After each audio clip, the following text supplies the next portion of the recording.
Wednesday, February 17th, 2021, 3:29 a.m. Hey YouTube, it's late, or early.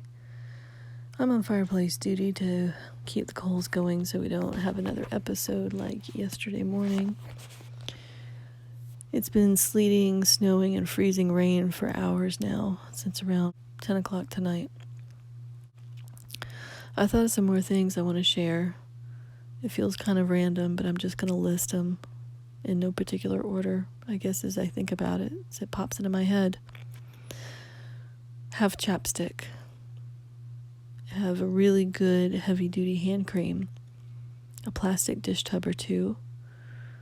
Leather work gloves. And wool glove liners.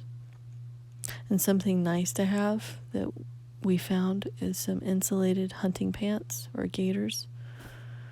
Mr. Sandwich had some that someone gave him last year at hunting season, and they didn't fit.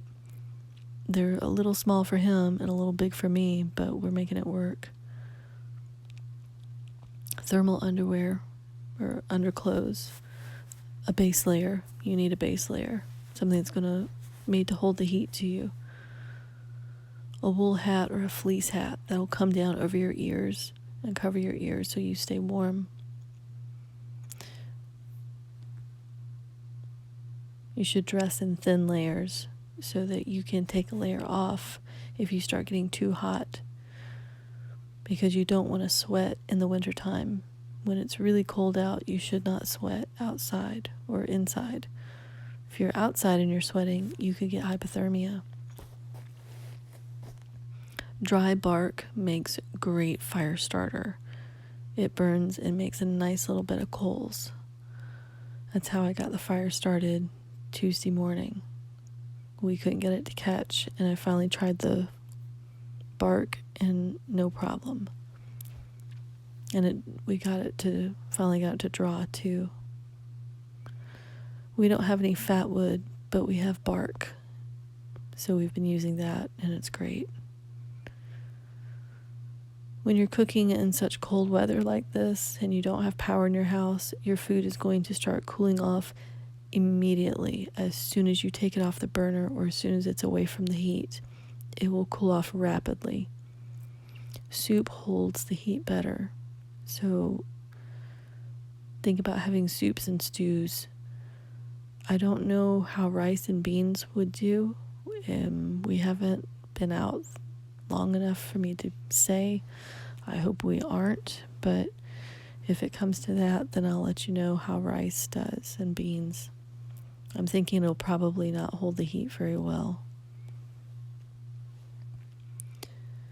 Okay, it's time to rest my eyes for a minute. I'll check in later. 7:40 p.m., Wednesday, February 17th. We haven't done a whole lot today. Mr. Sandwich can't seem to get warm, and he's restless, which I understand. It's because he's cold. He got a chill yesterday and hasn't been able to shake it.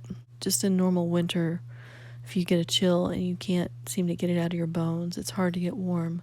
He doesn't want to sleep in the bedroom because he can't get warm, and he says it's so cold back there.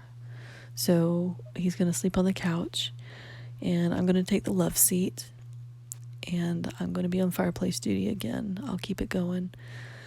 He can keep it going during the daytime, and I'll keep it going at night, and I'll nap during the day so I'm not exhausted. That's what I did today, and it worked out, I guess. It's just hard. It's draining. I feel like I'm hungry all the time. I just want to keep eating, but I don't feel full, and nothing is really staying hot anyway. I haven't made anything hot to drink. Maybe I should do that. Maybe that will help get the chill out of my bones. I think we're probably actually going to go ahead and wind down and maybe start dozing a little bit. The tabletop thermostat shows that it's about 57 in here, but it doesn't feel like it. I never knew that 57 could feel so cold. And then at the same time, I think we are so lucky. We have it so much better than a lot of other people right now. There are so many people without power, without water. They have no alternate heat source. And some folks have little or no food at this point. This is what I keep seeing on Facebook. I saw where one woman went out and they don't have water, so she took a pail outside and filled it with snow and brought it inside so that it would start melting, and commented that they were going to be drinking the snow melt because they didn't have water. And people were saying, you have to boil it. She doesn't have power. She can't boil it. But if you're desperate and you have no water, you have nothing else, what do? You do what you have to do. You take the risk. And a lot of folks have kids, I mean, what are you going to do for your kids? Now, I did see one person who posted that just let her kids go outside and eat the snow. That is dangerous. Don't do that. You don't eat snow, and don't let your kids eat snow. And that's easy to say, I guess, when I'm sitting here when I have water. But eating snow that's bad. That lowers your core body temperature from the inside. So, and she commented that her kids would calm down a whole lot when she let them do that. And I'm sitting here shrieking internally thinking, yeah, they're calmed down because they've just lowered their core body temperature, and they're probably, zonked from the cold, not because they're satiated from eating snow. So that's kind of dangerous. But again, people are desperate, and this is what people do when they're desperate.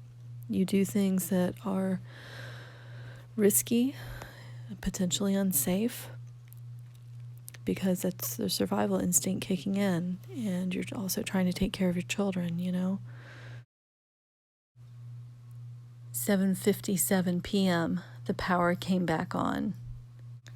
We ran around so giddy. We are so excited. I keep waiting for the power to roll and go back off because supposedly it's going to start rolling. I hope it doesn't. I hope it's on for several hours or at least through the night. That would be fantastic. Get the heat going in here again. We are so happy. I'm so relieved. I don't know how long it'll last. I feel like we're almost waiting for the other shoe to drop, like it's going to shut off again just any moment. And I guess it could. But for right now, we have power. I have turned every light on in this house. And if the power will stay on, we're going to take hot showers and go sleep in our own bed and not on the couch in sleeping bags. Hallelujah. I hope you've enjoyed this video. This is the final video in this day-by-day series that I've made leading up to and coming through Winter Storm Uri, and how it affected us here in Texas, and how we, or at least here in my household, coped with it and got through everything as preppers. I am going to do one, maybe two more videos following up to this. One definitely looking back at everything and maybe clarifying a few things, going over some thoughts about different preps that we had or things that were going on at the time, and talking about what we had as preps and what worked, what could have worked better, what we learned, if we feel like there were any holes in our preps, things we need to take care of, areas to shore up. And hopefully that will be of use to you as well if you did not go through this, or if you did, but maybe to a lesser extent, or maybe you went through it just like we did to the full extent and maybe then some.